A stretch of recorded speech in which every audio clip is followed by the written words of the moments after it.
Hello and welcome to Quick Charge by Electrek.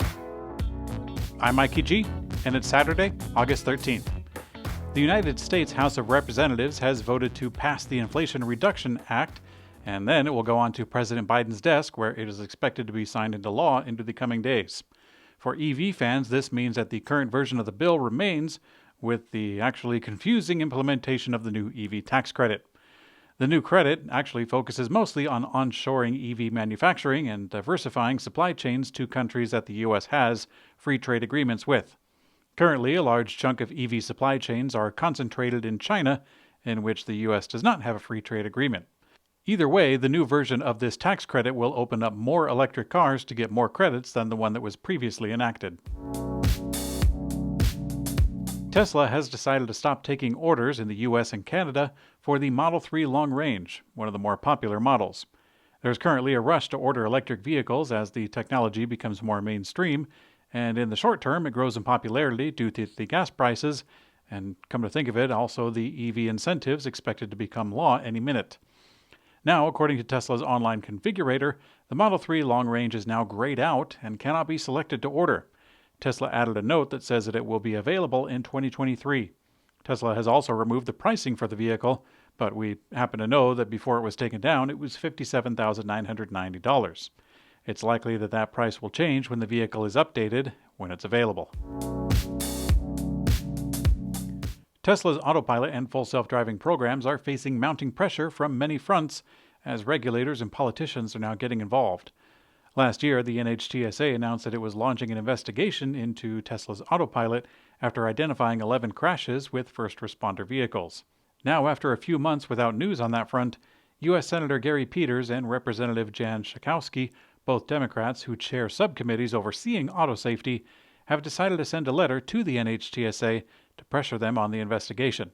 Simultaneously, former presidential candidate Ralph Nader released a public letter calling for the NHTSA to remove full self-driving beta from Tesla vehicles.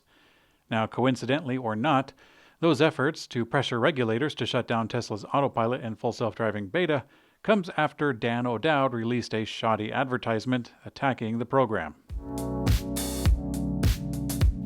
After months of rumors that Tesla is going to use BYD blade batteries at Gigafactory Shanghai, there's at least one report that suggests Tesla is actually going to use them for new batteries in Gigafactory Berlin. Earlier this year, BYD confirmed that they are about to start supplying Tesla with battery cells, and many of them thought it would be the new blade-shaped battery in a very thin pouch. Now, a new report coming from Chinese state-run media Sina says that these cells are actually going to be in Gigafactory Berlin, and that the first vehicles could roll off the factory within a month. Now, at the moment, there is no confirmation from either Tesla or BYD, and there's a chance that this report simply could be mistaken. But either way, we will be watching closely to confirm or deny with more evidence. Electric pickup truck maker Rivian has released their highly anticipated second quarter earnings yesterday, confirming $1.7 billion in loss.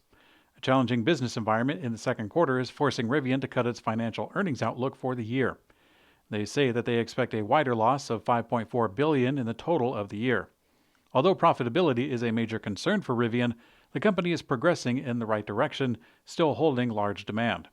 Rivian remains confident in their prior guidance of 25,000 EVs produced in this year, and in the first quarter getting 2,553 out the door, and in the second quarter 4,401. Altogether, Rivian posted higher than expected revenue of $364 million in the second quarter and ended with $15.4 billion in cash and equivalents. With this in mind, the EV maker is upbeat about their financial situation and ability to launch the Rivian R2 in 2025 at their new Georgia factory. A patent filed by Rivian last month reveals plans for a feature similar to tank turn, but this one's called front dig mode. It appears to offer a very tight turn radius to match the upcoming competitors with four-wheel steering. Back in 2019, when Rivian was still quite new, they made a pretty cool video teasing a tank turn, which was a shiny new R1T pickup spinning in place and then driving off. In the new patent, the drawings of the vehicle utilizes its own torque to power different wheels and efficiently turn the EV in a very different method. The entire front is propelled forward as the rear outside wheel, in the direction of the turn, is actually going backwards. The rear inside wheel creates resistance by spinning this way and thus pushing the EV in a very tight circular motion. According to the diagram, it appears that the vehicle may rotate in place, pivoting on the back wheel.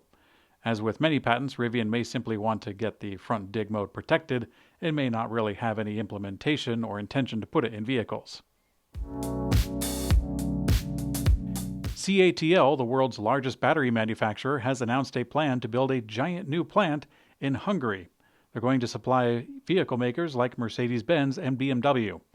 CATL announced that they will, quote, invest 7.34 billion euros to build 100 gigawatt-hour battery plant in Debrecen in east of Hungary, which is also its second battery plant in Europe following its German plant. Subject to the shareholder meeting approval, construction of the first production facilities will start within this year. Thanks for watching Quick Charge by Electrek. I'm Mikey G, and I hope you have a great day.